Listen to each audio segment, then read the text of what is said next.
Greetings, I'm Sister Aisha Diana Conwood, currently the Assistant Commissioner of Agriculture for the U.S. Virgin Islands. Time for the lioness to roar. You know, this is the lion's voice. Lioness, let's roar, lion pour. Yes, this is Tippy I. The time has come for the lions to tell our own story. You're listening to the Lion's Voice vlog. Respect and love from St. Croix VI to the world. Rastafari. And family, we're sitting here with the Assistant Commissioner for Agriculture of St. Croix. So the manifestation is real, not make believe. This of the whole Virgin Islands, of the U.S. Virgin Islands. I was corrected. I was corrected. Yes, family. My thing was. I take that really serious. I am sitting here on St. Croix, but never.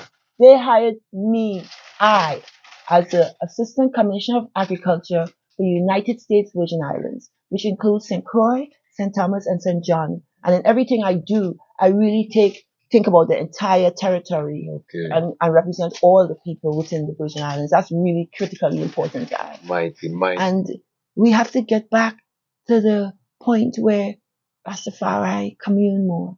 I am guilty because over the decades, I have removed myself, because there was a time when I say, I ain't Rasta with them there. Because it's like I was Rasta with myself because I was kind of getting discouraged by what I was seeing in Rastafari. Wasn't inspiring me. And I had to kind of remove myself from the fray because it was kind of weak from my perspective. And I just didn't want that. I'm not trying to judge. But I see now that we cannot step away. We have to embellish ourselves even more because the strength is needed.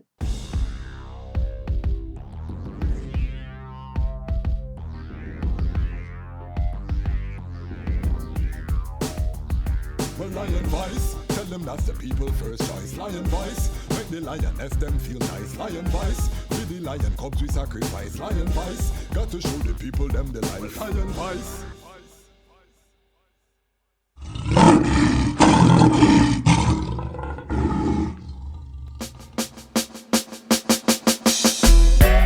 She's like the flowers in my garden, and her heart has never hardened, and she give me loving in the morning. Babylon, you a go fall without no warning. Black woman, I said I wanna be your lover, and I don't want any other. You alone, I could have be my children's mother, but those two girls, we both could help each other, and then I wanna be your lover, and I don't want any other. You alone, I could have be my children's mother, but no struggle, so we both could help each other. Started in the village, now we in the city. Journey where we have together, everybody see. Spent a little time out in captivity. Babylon, their plan was to destroy the family. Still I want you to bring a child for me. Maybe in the spring when birds are sing lovely. Maybe we could plan to have a summer baby. I can be the man that you depend on. Put the pen to the paper, made a love song. Babylon, they separated us for so long, and the reason that they hated us was so wrong. Still the most High, he created us, we so strong. Then same Kushite and the Dogon. Love you. Greetings in that divine name of His Imperial Majesty, Emperor Haile Selassie I. Glory and honor in the name of his chosen queen, Empress Waziri Menen. My name is Kwasi Bansu, aka Dejazmatch Kwasi, aka Ras Kwasi, aka the Reading Ras, aka the Panafrican Happy Man. I'm an entertainment attorney, I'm an author, I'm an artist, I'm an actionist, and right now I am the host of the Lion Voice vlog. Welcome to the Lion Voice Network, and welcome to the beautiful island of St. Croix. I am here with a very special guest. It's a great honor. We are here at St. Croix Department of Agriculture. Yes. And I just wanted to highlight how Rastafari is evolving in this time. One of the things of this channel is to present sides of Rastafari that the media does not show, that the third parties do not show. We highlight Rastafari professionals. We highlight the frontline workers that don't have a voice, because the time has come for us to tell our own story. And I guess today, Sister Aisha, also known as Diane Collingwood, has done mighty work here in St. Croix, and because of that, has earned for herself position of high importance at the Department of Agriculture. I'm gonna let her tell her own story. I would like to give a warm welcome to the eye. Give thanks and give Blessings, thanks. Sister Aisha. Such energy, we appreciate the love. Yes. And this is a story that really needs to be told. As Rastafari, we've been Yes. journeying for so long, and we have so many agricultural professionals, you Yes. know. And when we say professionals, I mean all of us are professionals in our Yes. own right, you Yes. know, not giving more credence to those who have degrees from Yes. the institution Yes. than those who have practical skills. Yes. Because at the end of the day, the skills are the skills, and it doesn't matter where it comes from, and all the skills are needed. And we cannot separate and say because you have a university degree, your skill sets are more valuable. So Yes. all the skill sets are. So we need your masons, and we need the sweepers and the planters. We need everyone. Sanitation workers. Yes, How can we everyone live has without a them? critical role. Yes. So, but my journey has been one of agriculture. You know, I'm an Okay. agriculture educator. Okay. That's been my background. Agriculture and career technical development, career pathway development, you know, workforce development. Currently, I serve as the Assistant Commissioner of Agriculture here in the U.S. Virgin Islands. Okay. But again, this is part of a journey that had begun before as first an agriculture teacher and in other areas as well. I would like to step into the Lion Voice time machine. Take us to your origin story, place of birth, Yes, sir. your journey to Rastafari. So I was born in Trinidad in the Caribbean. Okay. Grew up with my grandparents. My parents migrated here to St. Croix Okay. when I was really young, but I ended up spending a lot of time with my grandparents while they were here in my Okay. earlier years, you know. So I followed my grandfather around a lot. He was a wise man who did not have a formal education. Okay. So I've learned from early that education is everywhere. And just because you're formally educated, it does not mean that you don't have the needed knowledge to be wise and valuable and a contributing, you know, person in our Yes. society. So in terms of education, that set the standard for me because I don't judge based on the degree. Again, my grandfather was a hardworking, just a big interest in agriculture, and I followed him and I learned a lot. He also inspired me to excellence. He was a follower of Emperor Haile Selassie, and he really respected. He thought he was just the most. Was he a Rastafari? No. He just No, he loved just the had a lot emperor. of love and respect for the emperor. Okay. And growing up, I knew about His Imperial Majesty. Okay. I read a lot about him. And then I grew up as a Christian, you know. And then once I saw some things at a very young age in Christianity that went against my moral code, I went on a journey to find my religion and my place. You know, 1 week I'm Buddhist, 1 week I'm Adventist, I did all of those things, but then I really found Rastafari, and how I saw it is as the emperor set an example, a global example, where I can see myself in my imperial light. You know, it's like, you know, growing up as a black sister, everybody always say you're not good enough, you're not, you know, you always get down, you know. In Trinidad, though, they have this thing where they say they only discriminate against ignorance and stupidity because every creed and race find an equal place, supposedly. But again, we have to aspire to excellence. So I'm thankful that I had that in my life at an early age because for me, Rastafari was something I say A1 style. And if I'm going to do it, I'm going to do it right. If I'm going to go to school, I'm going to get all A's. If I'm going to wear the shoe, it's going to be the best shoe. If I, you know, if I have children, they're going to be the best. They're going to have the best. And we need to aspire to creating the best version of ourselves. And that's what the emperor means to I. And there has been chanting that song. We're going to get to how the I facilitated the youth discussion at the Nyabingi Eyes is very powerful.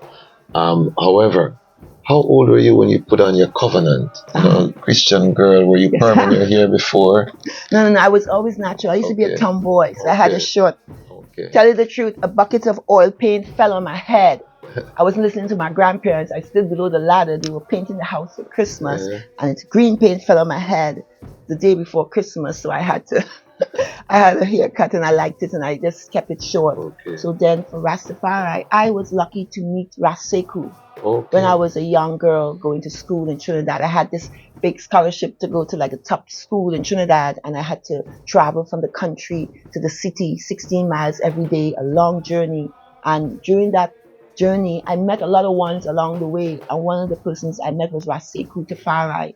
And what inspired me, I think he was Sekou Mohammedan, or what, it changed, But what inspired me was that he was a Rastafari brother, a little older than I, and he was going to University of the West Indies. Okay. He was talking education. He was applying for a scholarship to go study in Cuba.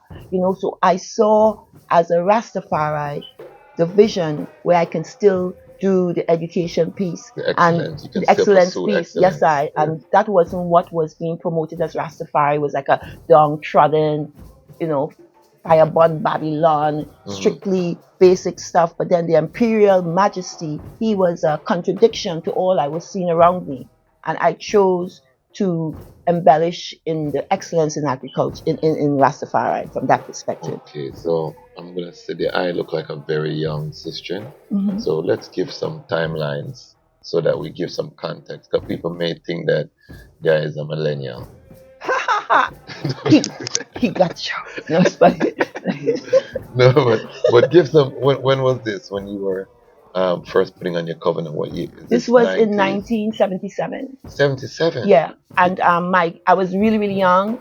My parents were living foreign. I was taking care of my grandparents, and they thought I was going crazy because I used to come out to Babylon every summer and Christmas, New York, and visit my family. So I had all the appropriate gear. I had the croquettes and the knapsack and the lee pants and the zipper the hoodies. And I used to be really fly back then, right?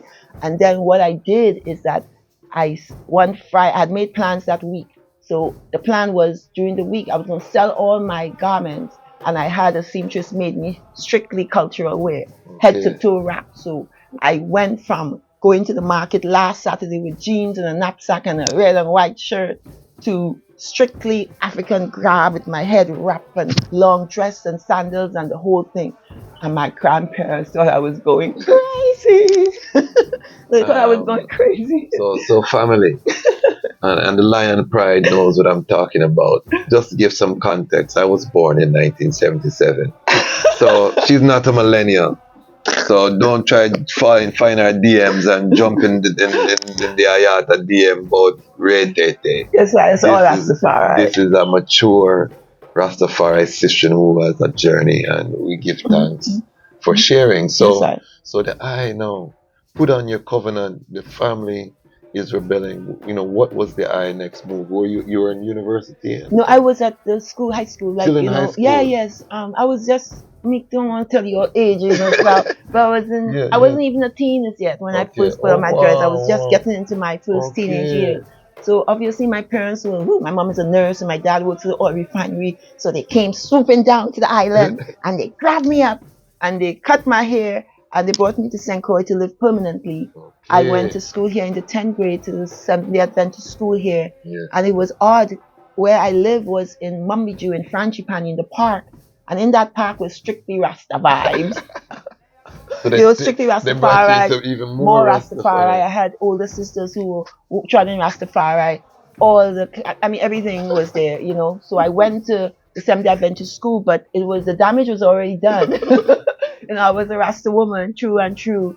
And, my long sleeve white shirt, my tie with the green tie with the red and gold stripe, and then my very long pleated skirt. I used to sew my own clothes. So that was like 10th grade. So I went to Adventist school, and maybe by the 11th grade that summer, I stopped combing my hair and kind of kept it under wraps, under cover. And then by the time I graduated, it was just too late for them, But the truth is that with parents, though, they really want their children to be successful. Yes. So even as Rastafari, we have to demonstrate excellence. They just want you to manifest the best potential yourself. They don't want their children to be downtrodden and those type of things. So for me, as the youngest of 6 in my family, my whole goal in life was to show them. I'm going to show you. My mom used to hold my dreads and say, Data, when you cut off these dirty, nasty things from your head, And for me, I had to show her that what I was dealing with was something of great value, and and she is just so proud, because you can't deny excellence, you can't discriminate against excellence, and that's been my real emphasis. And family, we're sitting here with the Assistant Commissioner for Agriculture of St. Croix, so the manifestation is real. not make believe, this, and Of the whole Virgin Islands, of the the whole U.S. ver- Virgin Islands, I St. was Croix, St. corrected. Thomas, I St. was John. corrected, Yes, family. My thing was I take that really serious. I am no, sitting here on St. Croix, no, but me me, never. they hired me, as the Assistant Commissioner of Agriculture for the United States Virgin Islands, which includes St. Croix, St. Thomas, and St. John. And in everything I do, I really think about the entire territory Okay, and represent all the people within the Virgin Islands. That's really critically important, guys. mighty. So, where did you go to university? Yeah, I graduated. I was an early admission student at UVI here, Okay, and I studied right here at UVI. okay, Before that, though, I have to say I was a dancer with the Caribbean Dance Company. oh, I was one of okay. the early founding members, and I spent a lot of my high school So years traditional Caribbean dance. Caribbean, African, world, ballet, Okay, jazz. nice. I've been, really trained. I've been to Alvin Ailey School of Dance for summers on scholarships and really studied dance. Thought I was go into dance, professional dance as a career. I had Okay. scholarships to go to college, and then That explains your I poise. flipped. I You flipped. carry yourself with a certain poise, and Yes, yes, and grace, and the physique Give too. thanks. Yes, So that explains a lot. So dance, studying at the University of the Virgin Islands. What was the Rastafari vibration like when you were a Oh, it was university lit. student? It was on. Like when we were in the little theater Yeah. recently, it kind of was reminiscent because I've been in there where we've had people like Minister Farrakhan, like Brother Sebi, and having lectures in there. And we all have our African gear on, and I mean, the whole auditorium would be filled. We planned trips to Jamaica. We had funky reggae parties in the cafeteria. It was all about Rastafari back in the 80s. And not just Rastafari, but Rastafari aspiring to excellence and trying to have those standards. Not saying that all Rastafari don't have a role, but as we evolve in society, it is critical that we demonstrate our capacity to deal, to be statesman. We can read, we can understand politics, we can understand geography, we can understand global affairs, and we cannot remove ourselves from those conversations. And within Rastafari, I believe we have every skill set within Rastafari. I strongly agree. Yeah, and we just need to bring that together and emulate that. It's important. I But most strongly important is not putting anyone ahead of anybody. It's really inclusion and knowing that the skills I have is not for me to separate myself from the whole. It's for I to inspire and provide that role for the whole.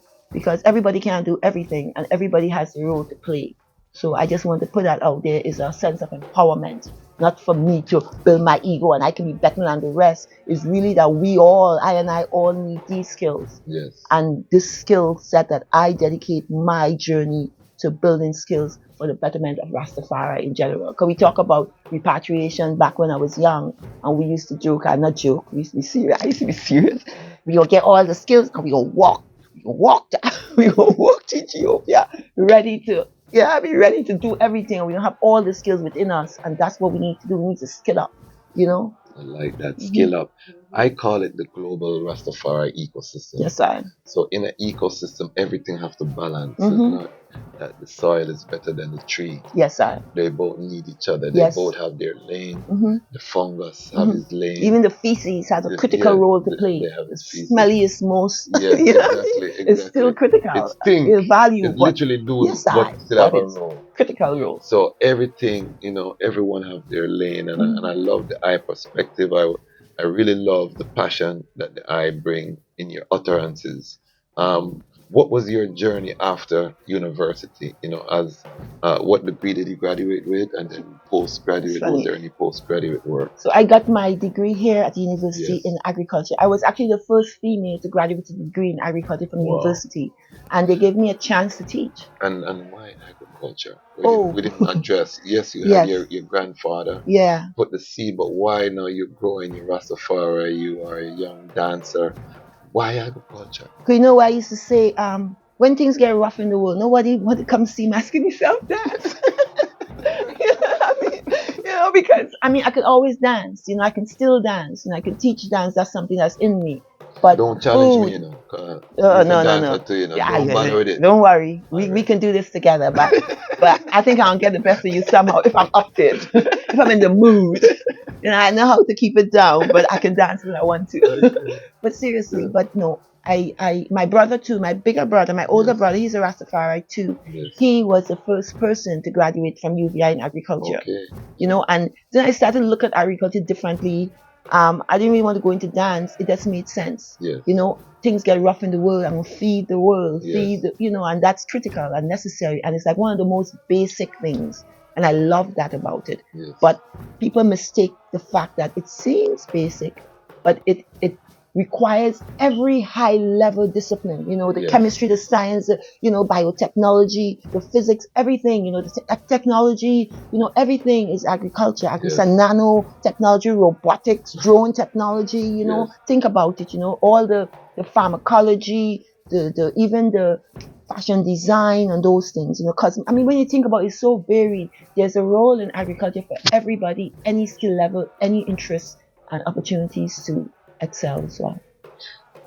This is beautiful. Right now, I'm working on an ITAL certification standard Okay. for produce and for sacramental ganja Okay. with the Rastafari community in Jamaica. Okay.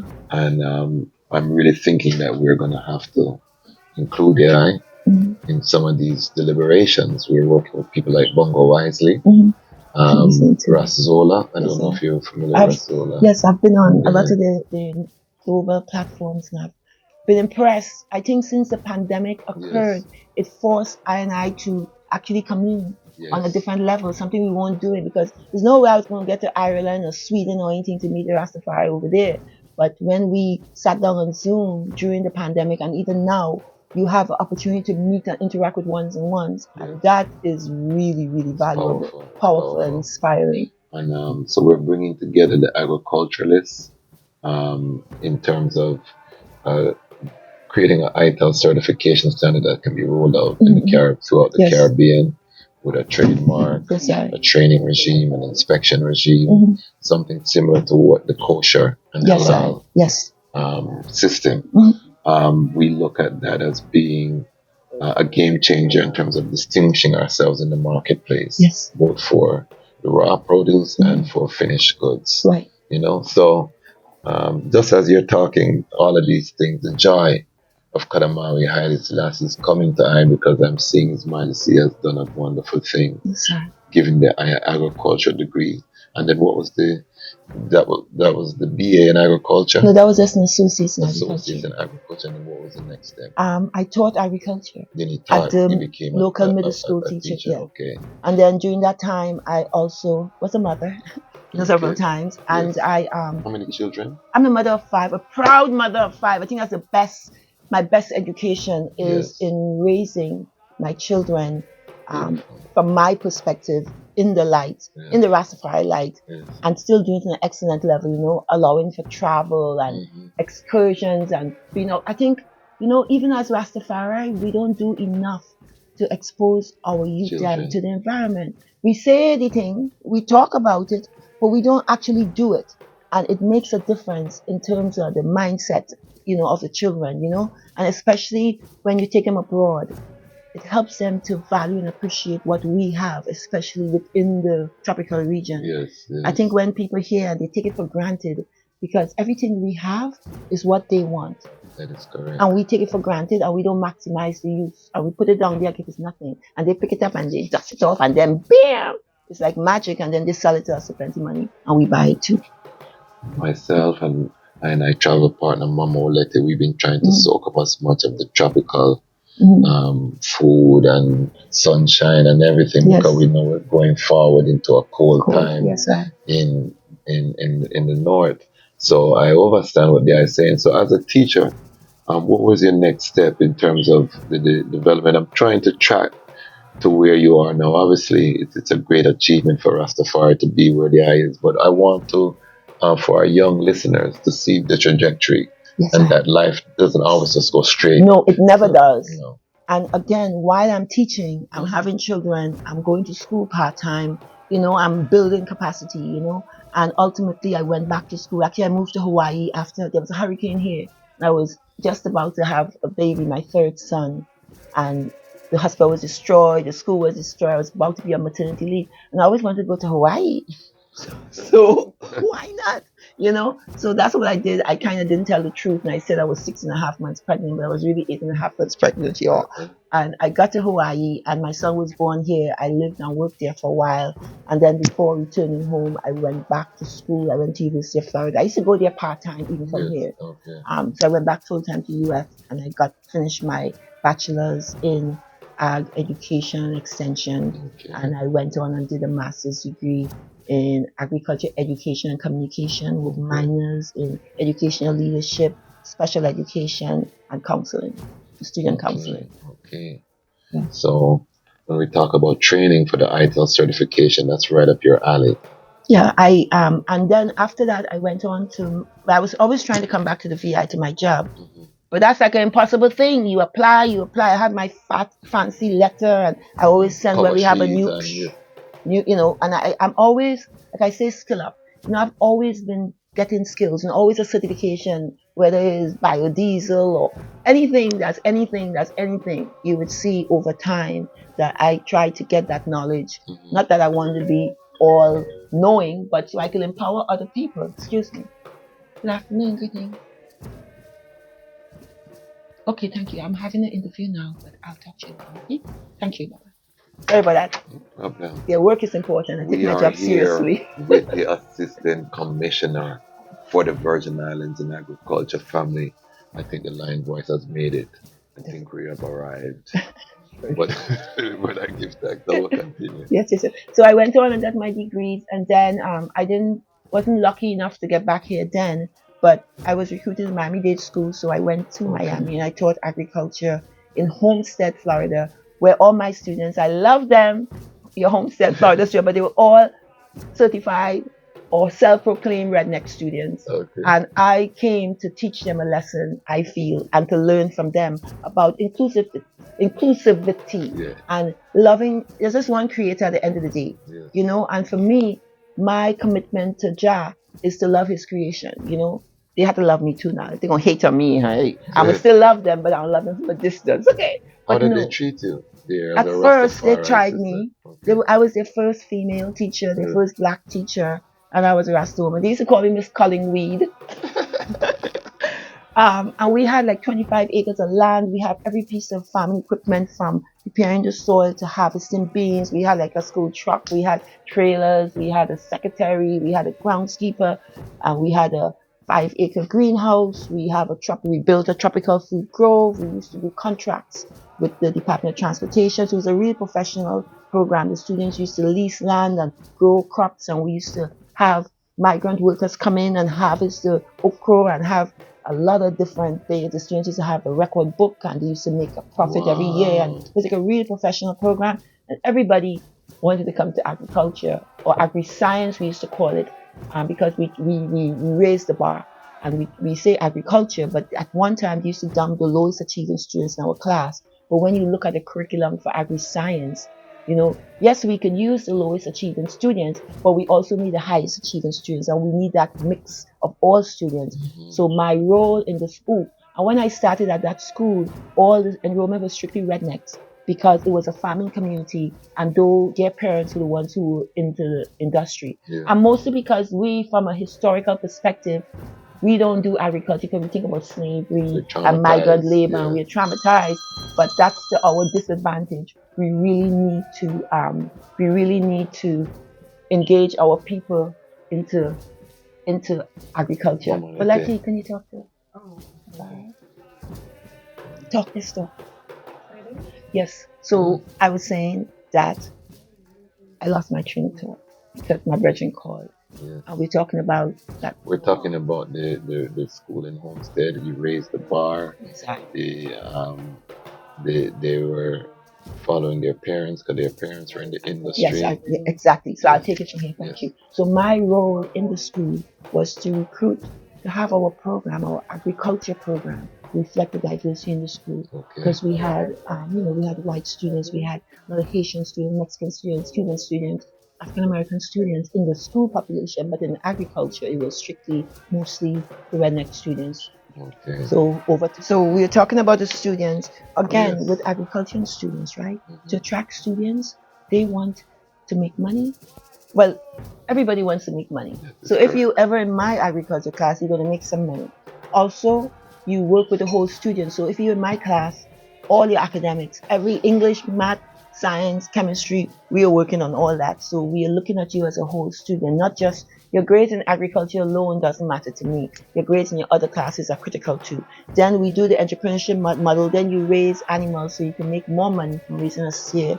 And by the time you graduate from high school after 4 years, you have an account. You're ready for college. You have been prepared for scholarships.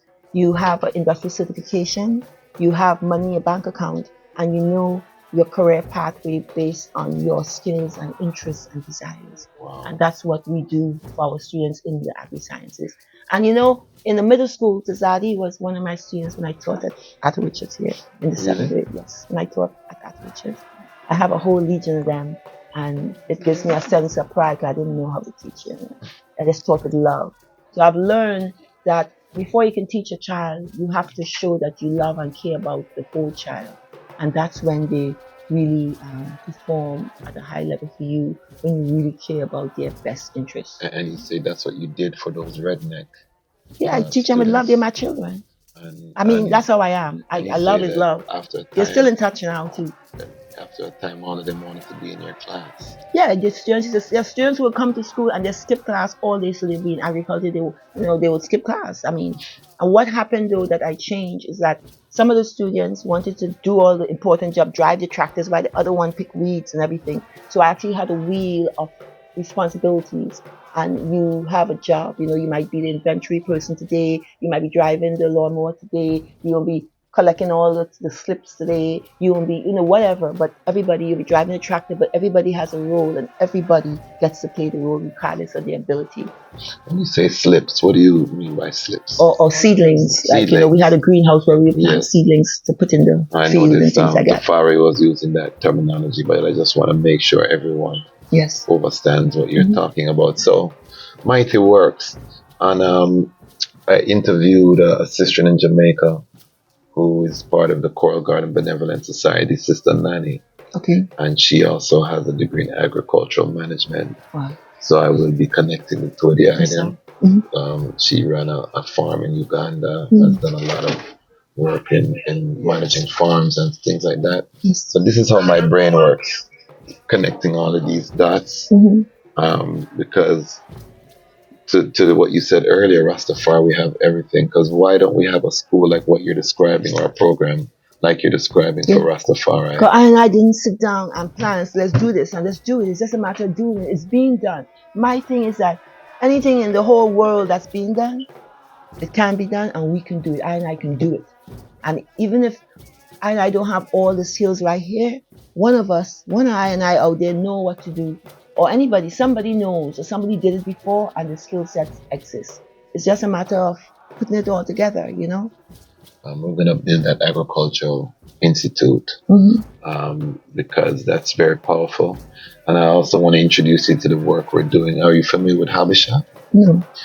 Helping Africa by establishing schools at home and abroad. The next Rastafari, Brethren Naya Bingi, Brethren Bingi Sean. I'm on the board as well, a former board chair. We have a 5-acre campus in the Volta region in Ghana, fully off the grid. Farm different, we have an indigenous food forest. We have regular food forest. Beautiful environment there. Yeah, man. So I'm going to share that information with you. So, family, this is the family coming together, okay? It's time. Because although past time, this is my first time grounding with my elder sister, you know what I mean? It's like family because, again, Raseko, known from she was a child, and I know Raseko for years and years. Yes, there are no strangers in Zion. No. No. I'm here because of Raseko. Yes, okay. Made a recommendation and say, yes, please bring this brethren. And so I'm very grateful to come to St. Croix. So after working with this school in rural Florida, what was your next step? Yeah, I actually got impressively, amazingly. I applied for and was selected as Miami-Dade Schools. Now, Miami-Dade School is the 4th largest district in the nation. We serve like 385,000 students at a time. Okay. And I was their district supervisor for career technical education programs, including agri-science education, criminal justice, Wow. early childhood education, Wow. culinary arts, fashion design, and the Career Pathway Initiative. In my last years, I also did teacher education. We actually did a teaching academy. And I did teacher assistant for all the years, but at the end, we found it prudent to develop a secondary teaching academy. That's one thing in education we don't do. We prepare students for all the other careers. And then in high school, we never encourage and motivate them to be teachers, you know? It's true. And that's something that was I was something I was really proud of, and it was really impactful. And I did that for 19 years and supervised middle, high school, and adult programs for the district. So it was like a lot of work, a big job, you know. Beautiful. And my family, I have, like I mentioned, I have 5 children, Yes. 14 grandchildren, Wow. and they all live in Miami. I'm so proud. And they all want to be like me. No, no. They all, Irie people. You know, their diets are right. They Yes. cook right. Are they Rastafari? Yes, I would say they're Rastafari, but there's a thing about the youth them. Yeah. They have their brand of Rastafari, and that's why I said we need at the Taba, at the ISIS. I said it was important for us to have a youth forum, Yes. so for us the elders to hear and understand where the youth's coming from. Because at the end of the day, we can't judge. Our youths are our youths. We have to meet them where they are and utilize the skills as is and build the capacity in them. Because we talk about repatriation, I keep saying, what we gonna go to Ethiopia with our canes, and what we gonna do? We need the youth them to do the work. We aging out.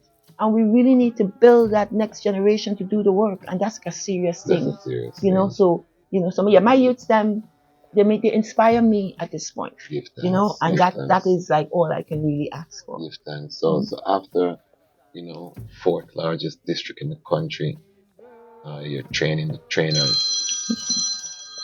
That's right.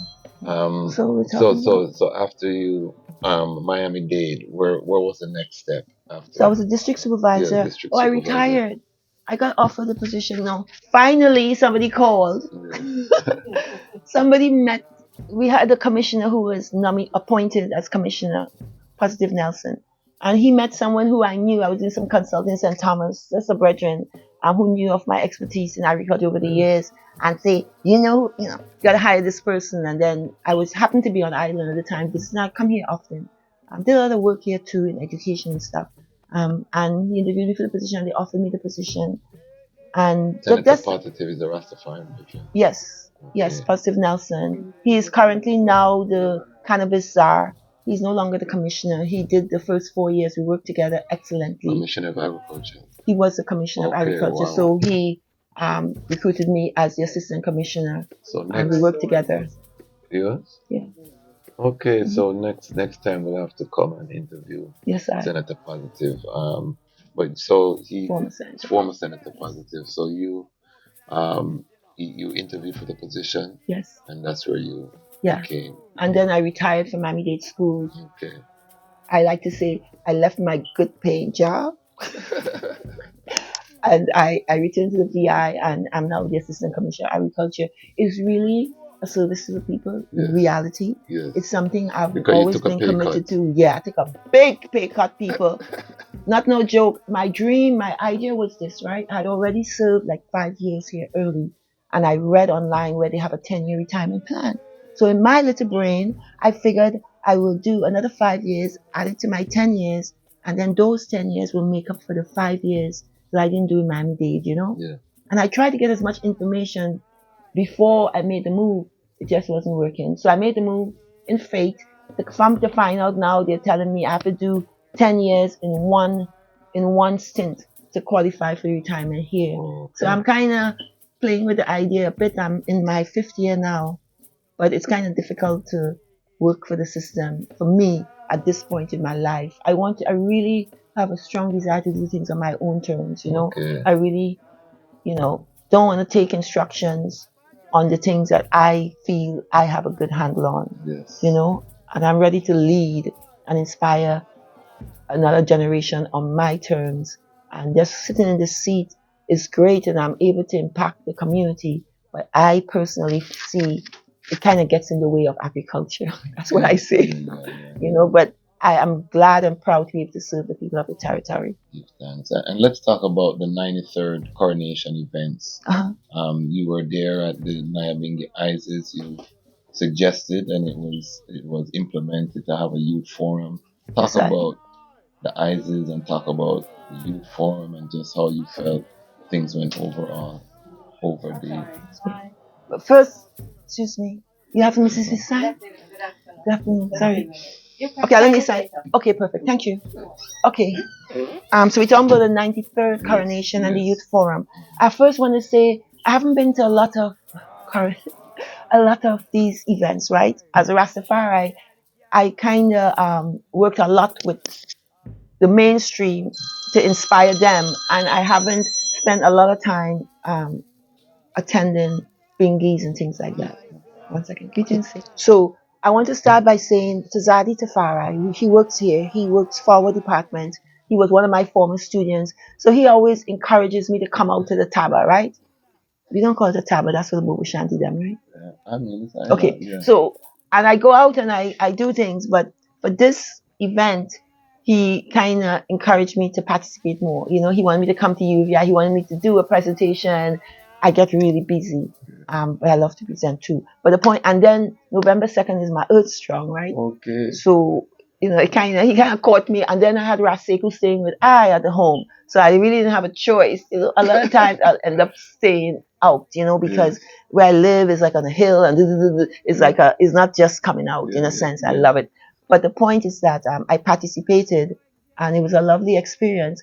But when we were there that first night, I couldn't help but notice the fact that we're missing the youth. Then we can. I don't think as Rastafari we can afford to have gatherings and not prepare a place for youth. You know, that's criminal in a sense. You know, and in seeing that, you know, I kind of brought up the fact that we really should have a youth forum because I'm observing the increasing gap between us elders and the Rastafari youth. You know, and we need to have these conversations. So that's when I kind of brought it to ones and ones, and I agreed that we should try to host a youth forum, and we did that on Friday night. And we invited with short notice, so I mentor people. You know, what's the word? My sister and Dr. Jegna. Okay, that's what she said it right, Dr. Chenzeria. You know, I say the word mentor because that's the word we use. You know, but say it again. Jegna is the term, you know, the Ethiopian term for when you provide guidance and empowerment to young people. Oh, the pedophilia. Well, in Greece and Rome, the mentor relationship and mentee. You exchange sexual favors in exchange for the knowledge. So ain't none of that going on. So that's why I'm just kidding. we move away from mentor because of the historical makes realities sense. of the mentor relationship. Yes. And now we use Jegna, which is very the good. Same purpose in terms of knowledge exchange of elders to you. But it doesn't come with the other connotation. And for I recognizing the role of Jegna played in my life, you know, for me it's important, and that is something I do. You know, I work with young people. I always have elders in my life who I reason with, and that's just my MO, you know. So I was able to call some people on short notice, and that, you know, that was good. We had some questions we asked them and really wanted to hear them. The 3 questions we were focusing on is why Rastafari, why they chose Rastafari, what they're willing to contribute to Rastafari, and if they had a question for Rastafari, if Rastafari elders would listen, what questions or advice would they give them as it relates to the future, the sustainability, or even closing that gap between Elder Rastafari and the youth? And one of the things that stood out for IMAN, because I work with youth as well, is you know, when you ask a question to one of the sisters, what can you do for Rastafari? And she said, what can Rastafari do for her? And I said, that captures the vibration of the generation. Yes, exactly. You know what I mean? Yes, that exactly captures. Yes. It was so poignant. I don't know if anybody else caught it, but because I work with you, I know this is what they that's really their mindset. That's their mindset. Exactly. Not what I'm doing for you. What are you going to do for me? And you know, the difference is that regardless of what we say, you know, as a youth come up in Rastafari, there were the rules, right? And there was no questioning the rules. You might have want to question it. You may have a query, but it wasn't the norm, And with this generation of youth, they won't question us all the way. And we deserve to be questioned because we need to look at what we're doing and the impacts of what we're doing that it will have on the future and the things that we don't do, our lack of activity, how that impacts our future too. So it's really this forces us as elders to take a deep dive and really look and analyze Rastafari over the decades and see what we have achieved, what we have accomplished, and where we want to go, and what we need to do to get there. And the youths have a significant role to play in that whole process. And you came to the university? Yes, I was there as well, which was an excellent thing. Except that I thought that we had like 38, 36 elders, Rastafari, and we have 3 to 4 or 5 youth. And it's the same thing. We need to and it's not just about having what we have. It's not about building it and they will come, We actually have to engage them and recruit them and educate them and show the relevance of what we're dealing with to the globe and life and their success. Because at the end of the day, they want to be successful. It ain't just being Rasta and having dreadlocks, It's about a liberty. It's about a career path. It's like the future of their generation. It's like big stuff. It's like economic empowerment, it's a lot of things, So we have to look at those things as well. Goshen, what did you think overall about the university? What were your impressions? I am being an alumni and being in that space decades ago. I can see we've lost a lot as Rastafari. But by the same token, I have seen an eagerness in the youth STEM to engage at a high standard, not just to dismiss what they're dealing with and accept what we have, because Rastafari have to include everything too. But they have a perception of Rastafari being what the girl said. She said naturish, naturalist, And then they said that since the pandemic, it forced them to look at what Babylon has designed for them, and they see that it's not necessarily good. And then they see Rastafari as a way to express their independence. And for I see Rastafari as a way to kind of bring together all the things that are in us. But I just say everything we need to succeed is within I and I.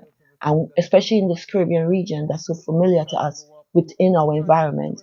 And if we kind of tune into what Jah gave us, what our ancestors provided us, the lessons we have learned from their journey, I think we are stronger because of it. When we look at the design the system had to keep us down and how many strategies they had to employ and over the years to try to keep us down, it has made me feel so powerful just to know that they had to design systems just to limit our capacity and we still rise, So I just see that as a need for us to recognize our true imperial capacity and manifest it. And we need to teach that to the youth, because we all geniuses. I want to see if I can fly. Okay? So, I love that you said that. Because I think we have powers that they prevent us from maximizing, and we just need to do that. Okay. Did you get a chance to attend the show at Butterwood Park? Yes, I did. What did you think about that? I want to know where the Rasta people were. I mean, it was amazing lineup. The talent, we had the youths them with poems about Empress Menin and Empress Selassie and the musical talent. We had Rasta Miami performing tribute to Akubeka. I mean, it was real word sound, but it seemed as though we had more performers than audience. And we have to get back to the point where Rastafari commune more. I am guilty because over the decades I have removed myself, because there was a time when I say I ain't Rasta with them there, because it's like I was Rasta with myself, because I was kind of getting discouraged by what I was seeing in Rastafari. Wasn't inspiring me. And I had to kind of remove myself from the fray because it was kind of weak from my perspective. I just didn't want that. I'm not trying to judge. But I see now that we cannot step away. We have to embellish ourselves even more because the strength is needed. And this 92nd coronation inspired me to get more engaged and get more involved. And we all need to, really. And I was really pleased to engage with a sister from St. Thomas and see the passion and the commitment they have to the movement and to service. It was just inspiring, and I want to see more of that, and I want us to make it like more infectious, you know. And how do you think IDOR represented themselves? I know that, see, during the pandemic is when I realized we are doing Rastafari globally. And I didn't really realize there was a global movement of Rastafari communication.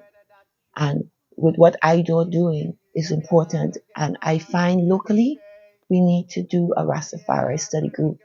And I think the young people really need to read the words of the Imperial Majesty and understand his works and see what he stood for.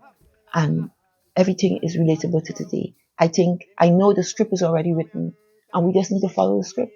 What I would recommend is if the item create a face-to-face study group in person, and then join the IDOR virtual, because we want to make it global. So I would recommend, instead of creating an online one, do a face-to-face where you can build community, read, but then come to the IDOR so you can commune with the global family. That being said, we have to go, family. The airport is calling us. Final words to the global Rastafari family from the Assistant Commissioner of Agriculture for the U.S. Virgin Islands. Please just give us some final words. I want to say to my brethren and sisters, as Rastafari and as just African people, we have such capacity, such potential for excellence. So I think it's within I, each one of us, to realize our true potential. Find out what it is, what's your superpower, what it is that makes you tick. You know, there are things within you that you can develop and grow, and it's a evolutionary process. As long as you live, there's room for improvement, and that's infectious, you know. And you don't know, you're inspiring others in your journey. So excellence and agriculture is nothing to play with. We all have to eat. You know, everything in agriculture is jar. You know, I say doing agriculture is jar work, and it's a lot of economic power. There's the benefits of your health benefits, and I want to encourage I health. Health is wealth. So it is what you eat. So we got to eat as if we want to live, and that's Rastafari. So take care of your health. You know, take care of one-on-ones. You know, strengthen each other. You know, inspire each other. And unity is strength. So you have to get strong. I have to be strong as one, so we can be strong together. So you've heard it. We give thanks and praises. The lioness has spoken. Yes, sir.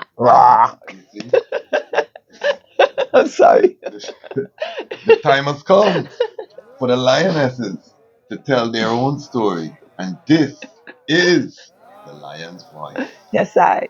Rastafari.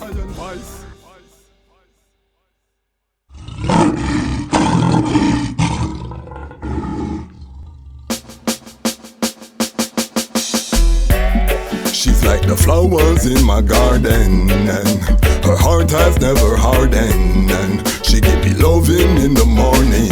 Babylon, you are go far without no warning. Black woman, I said I wanna be your lover, and I don't want any other. You alone, I could be my children's mother. But no struggle, so we both could help each other, and then I wanna be your lover, and I don't want any other. You alone, I could be my children's mother. But no struggle, so we both could help each other. Started in the village, now we in the city. Journey where we have together, everybody see. Spent a little time out in captivity. Babylon, their plan was to destroy the family. Still I want you to bring a child for me. Maybe in the spring when birds are sing lovely. Maybe we could plan to have a summer baby. I can be the man that you depend on. Put the pen to the paper, made a love song. Babylon, they separated us for so long, and the reason that they hated us was so wrong. Still the most that he created us, we so strong. Then same Kushite and the Dogon. Love your melanin, no follow for them program. Black woman, me not go pass on you for no one. No one, that's my slogan. Black woman, I said I wanna be your lover, and I don't want any other. You alone, I could be my children's mother. But no struggle, so people could help each other. Then I wanna be your lover, I don't want any other. You alone, I coulda be my children's mother. But no struggle, so we both could help each other. She's like the oxygen in my flame. Loving